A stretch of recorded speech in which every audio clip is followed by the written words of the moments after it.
Welcome, everybody, to another episode of Strife's Sanctum podcast. My name is Citizen Strife, and this week I go a little off the beaten path with something that I enjoyed a couple years ago and then recently rewatched, Kemono Jihen. And this show was around 2021, 2022, somewhere around there. And it kind of fit that mold of a couple of different styles of shows that I like. I like kind of the gritty, realistic crime stuff with a little dash of comedy sometimes, but I'm also a sucker for like the Japanese ghost stories, yokai, stuff of that nature. And this one fit that bill because you had a sort of like crime thriller searching for monsters and villain stuff, but you had that supernatural element to it. And I've loved stories like that. I'm not really a ghost story guy, but for some reason, Japanese folklore and stuff like that has been another facet of things. Every once in a while, I'm a sucker for things of that nature. And this show really hit what I wanted it to be, and I'm hoping they get a second season someday. But by and large, at least they've got the 12 episodes of this, and I will talk about, in general, why I liked it so much. But we'll start with the first episode and the characters in general. A guy named Inugami, voiced by Patrick Sates, goes to investigate some weird, strange happening. And that happening is in a farm town where apparently things are dying of unforeseen circumstances. Mostly livestock and things of that nature. So they are investigating who's responsible for it. Is it a monster? Is it a ghost? Is it some criminal? So he goes in, and he has a sixth sense for things as an investigator, because he owns his own what's called a consulting office, but in his head it's a strangeness office. And the idea is he investigates cases that are dealt with mostly monsters, yokai, and in this case Kemono, and hybrid humans known as Hanyo. So human hybrids have blood mixed in, so it's like half, the half demons, half vampire kind of thing. And in this case, he's looking into a character known as Kabane, voiced by Madeline Morris. Madeline was in stuff like Other Side Picnic and whatnot. I gotta really talk about that show, talking about weird, strange stuff. That show was also good. But Kabane is an interesting main character. He is very subdued and bounces off every other character because he is so genuinely just never like interested in anything. Not from the perspective of angry. It's just the way he talks. It's very matter of fact. He always is polite and respectful. Doesn't usually insult people. Is always careful with his words, and always like way too naive doesn't even describe it. But it's just this weird set of comedic naivete that works so well in bouncing off other characters, and he's one of the reasons that the show works. His whole thing is he's practically immortal. He has ghoulish blood inside, and when he gets pissed off, he can basically just Super Saiyan his way out of anything. Because, unless you cut off his head Highlander style, he can't die. So he uses that to his advantage, or people can use that fact to their advantage in their own strategy whenever they're dealing with things. So he gets picked up at the first episode and taken to the consulting agency where a couple other kids, 13, 14, 15 years old, teenage kids, are helping Inugami out. We've got Akira, who is voiced by Casey Elu. Yeah, it's an interesting way of saying it. And Shiki, voiced by AJ Beckles. Now, Akira, I always found it weird because looks like a girl, totally a boy. I mean, not even in the weird androgynous sense. I mean, in the she looks like a freaking girl, but is totally a boy for some reason. Even by Japanese standards. I'm almost thinking like they meant to be a girl, but then as the story developed, maybe they became a guy because the story worked out better. And when you get to that point in the story, which is kind of the tail end of the season, there is a reasoning behind that. Think like Ocarina of Time, how they handle the Gerudo and Ganondorf kind of thing, if you know that. Basically, like, if you're a male in that society, oh shit. So that's probably the reason. But Akira's whole thing is the Yuki-onna powers that he possesses don't really manifest that often. He's a scaredy cat. He's very afraid of things, but he's very stylish and loves social media and loves posting shit and is all cutesy and fun, but is frightened as fuck about everything. So it kind of grates on everybody's nerves, but he acts as kind of a balancing act because a couple of the characters in the office are more butch. Gets along well with Kabane because Kabane is just kind of there. Doesn't want to rock the boat, is just nice. So they get along. But again, Akira's whole Yuki-onna Snow Witch powers only seem to manifest under certain situations. With anywhere near water, but then also in extreme duress. And they do enough to explain, because that's the thing, is the episodes early on establish the characters, and then after on you get more in depth with specifically those two.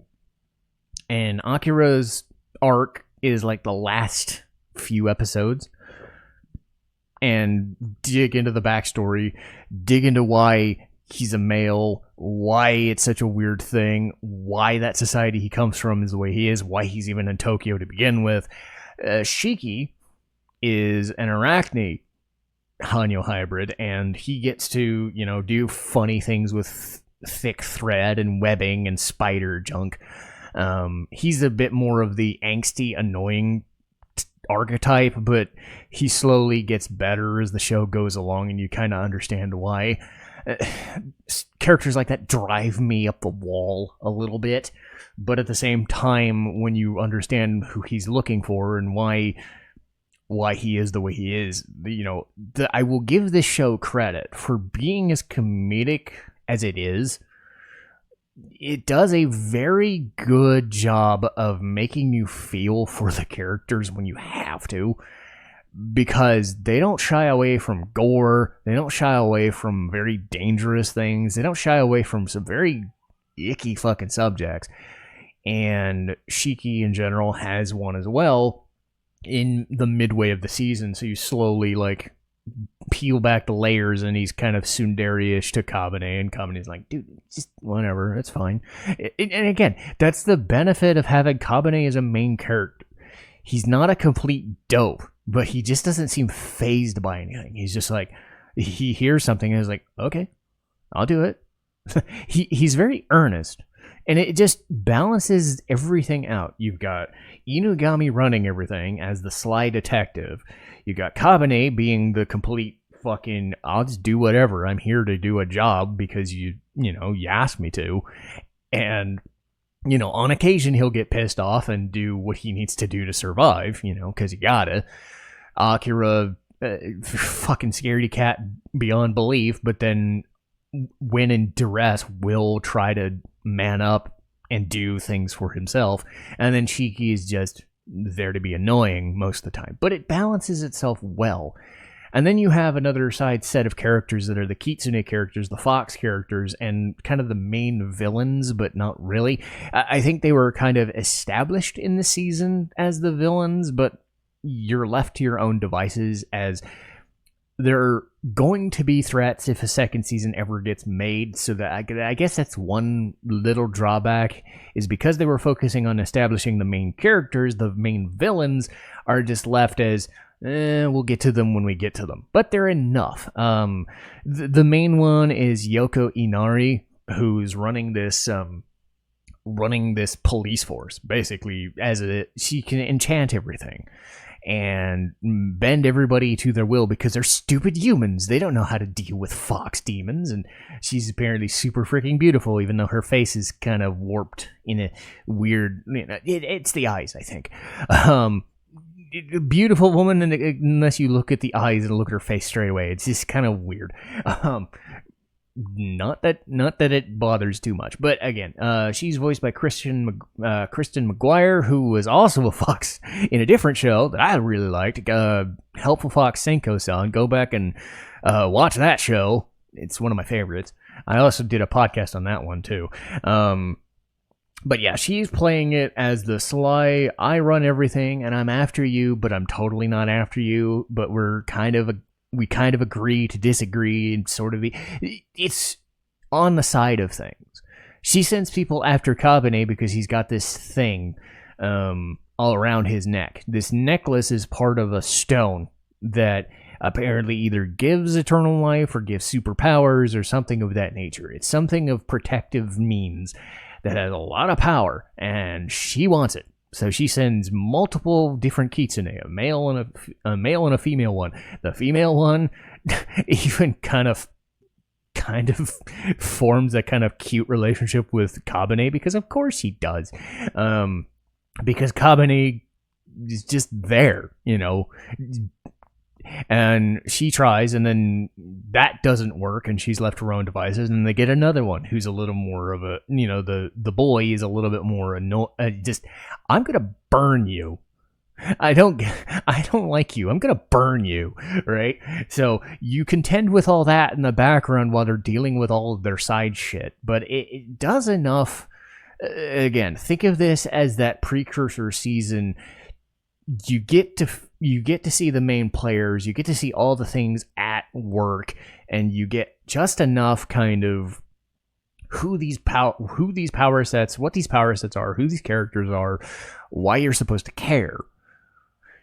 And you're not really overwhelmed. And I think that's the benefit that the show has, is it moves very fast, but it doesn't move so fast you don't care about the characters. They give you why Inugami started this up in the first place, why there are a lot of like kemono in existence, because demons, ghosts, yokai, kemono, whatever, fall from humans, and they fall in love and shit like that. And they actually make it a point that they say, okay, just because you're a different race doesn't mean that this can't happen. It is a subtle sort of thing. It's a very niche thing.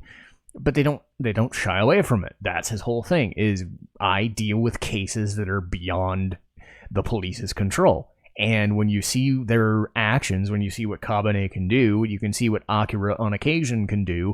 As far as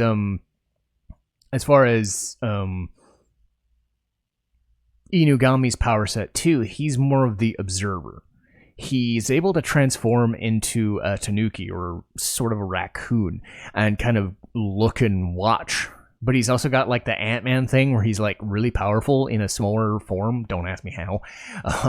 I don't know if that's part of the tanuki thing or not, but I don't know enough about tanuki. But he's basically there to watch them do their thing. They are on the missions, but he's the one giving them guidance and support and whatnot. They have another dude who kind of runs their tech and shit. He's kind of a interesting character in and of himself. They do enough. Again, this is that sort of show that it does enough that it doesn't overwhelm you. And that is kind of what my final verdict on it is. If they ever do get around, because I don't know how popular a show this is. A lot of times when you get the one season, the 12 episode season, you're never quite sure, like, critical acclaim wise or sales wise, what's going to happen and what's going to work. I would think, judging by reaction that I've heard, people really like this show. And if you haven't seen it, it's definitely worth a watch, even though you can definitely tell there's more story to be told. So I don't know if they planned a second season. I definitely hope so, because I don't want this to be another, like, to a lesser extent, another Gangsta or Dead Man Wonderland, where you just know they're never gonna make a second one, or you have to follow the manga to finish it, and it just feels like a disappointment, because it would suck, because there's a good There's a good crime comedy in there. There's a good ghost Kemono Yokai vibe in there. If either of those interest you, this show kind of hits all of those and does it well. So I would definitely recommend it. But that'll do it for this week. Another shorty review, I suppose. But let's get to the list of things. We've got the Somnium Files, speaking of crime stuff. The Somnium Files, Nirvana Initiative. So we've got the sequel. Sailor Moon Crystal. We'll get to. I'll record that with Lee at some point. Persona 3 Reload. I could probably talk about that without even setting up any prep, but I probably still will. Assassination Classroom. Really, really freaking good. Bloodstained Ritual of the Night. I have been out of the Bloodstained bubble for so long. I need to get back into all of that. I'm currently, getting into footage of the Bloodless mode. One of the bosses you can use as a playable character, so that should be interesting. Speaking of foxes and fox demons and other cool yokai stuff, Konohana Kitan is in August. We'll finish up August with Metal Gear Solid 3. And then a show I'm rewatching currently is Wolf's Rain. That's one I have not gotten to in about a decade, and I will definitely say this much. It holds up still. So that's an oldie but a goodie at this point, early 2000s anime. So I've got a lot on my plate going forward. And hopefully you guys enjoy it as well. But that'll do for me, and I'll see you next time. Citizen Strife, signing off.